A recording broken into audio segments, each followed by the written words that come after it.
Sadhguru, namaskaram. You mentioned in your previous discourses that 30% of the illnesses are body, while the rest are mind-created.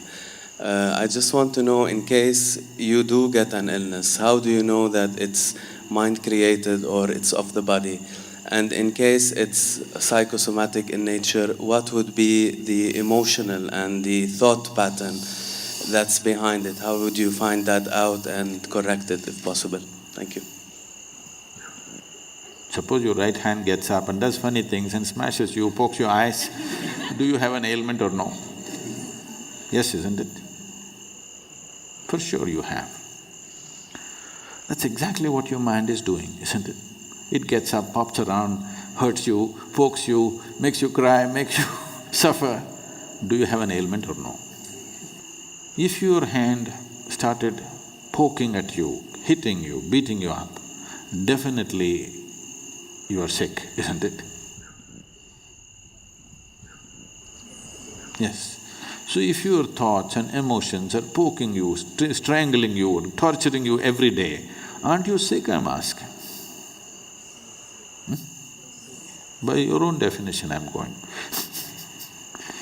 So, because this sickness is on, it will manifest in so many ways in the physical body. There is no question anymore.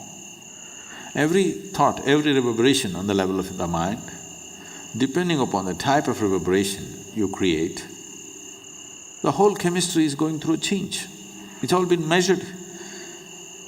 Right now you sit here and think about tigers, you have one kind of chemistry, chemical changes happen. You think about flowers, another kind of chemical change happens. All this has been measured. So for every thought, if the whole chemistry is going through thing, if your mind is in this state, you know what kind of soup you're making? You're a lousy soup. Not just lousy, poisonous. If you're soaked in this poisonous soup on a daily basis, how to know well-being? It'll not happen like that. We don't have so much control today in the world as to what we eat, what we drink, what we breathe, all of it is somewhat poisoned. Modern societies have started treating disease, ailment as a natural process, which is a serious mistake. Ancient societies always saw disease as something wrong. That's not how a man should be. A human being should not be in any state of illness, because illness means something fundamentally wrong. But modern societies have started treating this as normal, because there's an industry which thrives on you, very major industry. The second largest industry on the planet is pharmaceuticals. So, if the second largest industry on the planet is pharmaceuticals, there's too much lousy soup, isn't it? Every day you have to add something to this to make it… No. If you're willing, we can make this into a very wonderful soup. The chemistry is in a fantastic state. To be blissful is natural. If you do this, believe me, 70% of the ailments will vanish from the planet.